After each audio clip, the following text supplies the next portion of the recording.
الا اللہ تم کہو، شرک سے دور ہم کریں گے۔ غلط نہیں کہا ہوں، لا الہ الا اللہ کہنا تمہارا کام ہے، شرک سے دور کرنا ہمارا کام ہے۔ میں آپ کو سونے نہیں دوں گا، میں منزل میں لانا چاہوں گا اس مجلس میں۔ سن لیجیے آپ، یہ جو بات کہنے جا رہا ہوں اہل علم، اس کی قدر کیجیے گا جو میں آپ کو بتانا چاہوں گا، جہاں میں آپ کو لانا چاہوں گا۔ محمد الرسول اللہ کہنا تمہارا کام، کفر کی نجاست سے نکالنا ہمارا کام۔ علی ولی اللہ کہنا تمہارا کام، نفاق کی نجاست سے نکالنا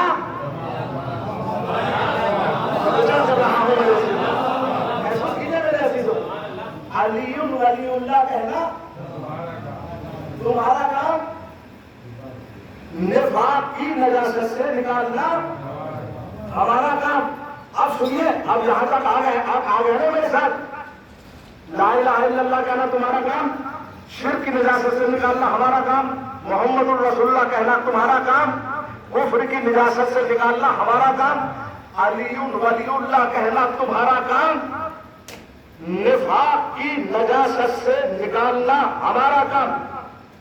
اب اس بھنیڑے کے اہل علم کے مجمع میں قبلہ کی موجودگی میں، امام جماعت کی موجودگی میں ایک جملہ کہوں گا مولا کائنات کا، جہاں فرماتے ہیں، مولا کیا فرماتے ہیں کہ سماج میں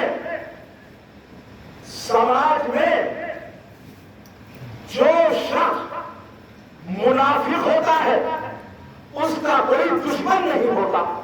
کیا کہنا بڑی آسانی سے سنی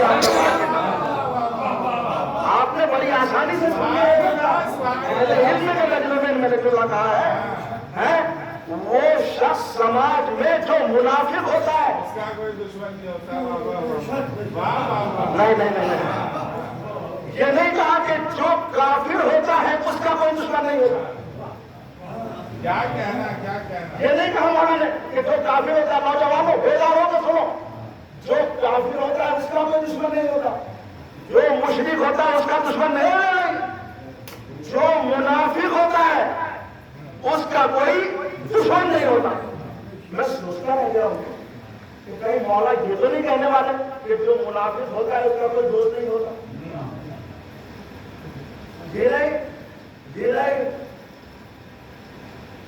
یہ کہتے تھے کہ جو مومن ہوتا ہے اس کا کوئی دشمن نہیں ہوتا، جو مسلمان ہوتا ہے اس کا کوئی دشمن نہیں ہوتا۔ نہیں، جو منافق ہوتا ہے،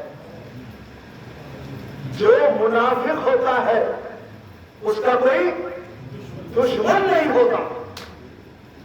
اب ہر انسان یہ سمجھ لے کہ وہ اس بات پر خوش نہ ہو کہ اگر میں اس طریقے سے پالیٹکس، سیاست اور مکاری کے ساتھ زندگی گزار رہا ہوں، یہ بھی خوش رہے، وہ بھی خوش رہے، اس کے سامنے اس کی، اس کے سامنے اس کی، اسے بھی خوش رکھو، اسے بھی خوش رکھو تاکہ میری دکان چلتی رہے۔ یہ مومن کا کام نہیں ہے، یہ مومن کا کام نہیں ہے، یہ منافق کا کام ہے۔ میں بچت کر رہا ہوں میرے عزیزوں، یہ کس کا کام ہے؟ یہ منافق کا کام ہے، جو ادھر کو بھی چلتا ہے، جو ادھر کو بھی چلتا ہے، اس کا فساد اس کے سامنے، اس کا فساد اس کے سامنے۔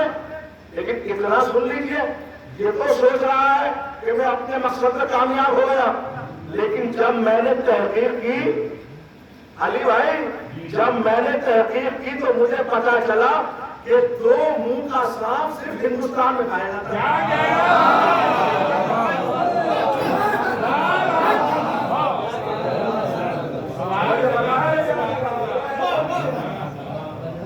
یہ قرآن کی باتیں نہیں ہے، یہ حدیث کی بات نہیں ہے، لیکن اتنا میں نے سنا ہے کہ یہ دو منہ کا سانپ ہندوستان میں پایا جاتا ہے۔ آپ مجلسیں بہت سن رہے ہیں، میری بھی سن لیا کیجیے بھائی، لیکن اس کے اوپر ذرا غور کیجیے۔ میں کہنا کیا چاہتا ہوں، دو منہ کا سانپ ہندوستان میں پایا جاتا ہے، لیکن جب اس کی دھوسڑی کچلی جاتی ہے نا تو سانس لینے کا موقع نہیں ملتا۔ یاد کر رہا ہوں، یاد رکھیے، منافق کب تک مکاری سے نام لے گا، منافق کب تک مکاری سے نام لے گا، جب ذلیل ہوگا تو بھاگنے کے لیے راستہ نہیں ملے گا۔ یاد کر رہا ہوں میرے عزیزوں، بس یہی وجہ ہے کہ تراب کے دشمن شیطان کو بھاگنے کا راستہ ملے گا، مگر غدیر میں علی کے دشمن کو بھاگنے کا